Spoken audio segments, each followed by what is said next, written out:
Une église de Virginie est en deuil après la disparition soudaine de leur pasteur. Il a donné ce qui était son dernier sermon, puis il a rendu l'âme sur la chair. Notre correspondant Nava parle avec ceux qui furent témoins de tout. Il m'a dit, « Mon fils, quand il sera l'heure de partir, je veux partir étant sur le champ de bataille, prêchant l'Évangile. Et ultimement nous savons qu'il est heureux, parce que le Seigneur lui a accordé sa requête. » J'ai dit, l'atmosphère spirituelle de ce lieu est tellement chargée. Je l'ai regardé, j'ai regardé tout autour. J'ai dit Seigneur, c'est comme si quelqu'un allait être rappelé aujourd'hui. Je ne savais pas que c'était lui.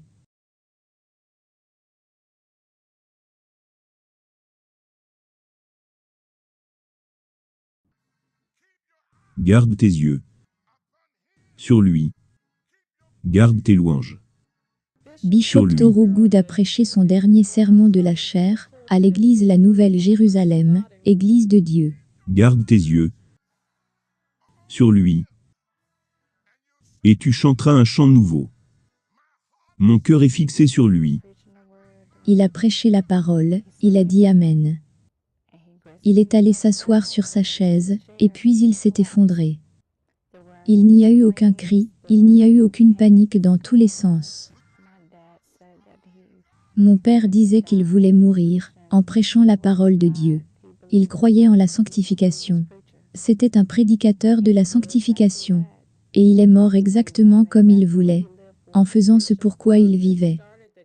Le bishop a commencé cette église, qui a plus de 2000 membres, il y a plus de 40 ans.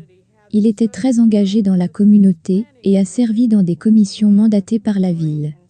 C'était un homme de grande intégrité. Je l'aime tellement. Son cœur. Il a donné. Au-delà de toute mesure. Même quand il n'avait pas.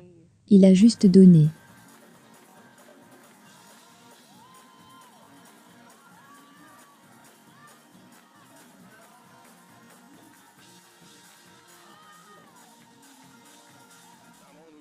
Nous savons que le bishop était totalement un grand homme de Dieu. Mais il était aussi totalement bien dans sa présence. Il était totalement bien dans ses amitiés, et pour la communauté. Et il était énormément un bon père de famille. En plus de sa femme, pendant plus de 39 ans, Bishop Thorogood laisse derrière lui une fille et 3 garçons.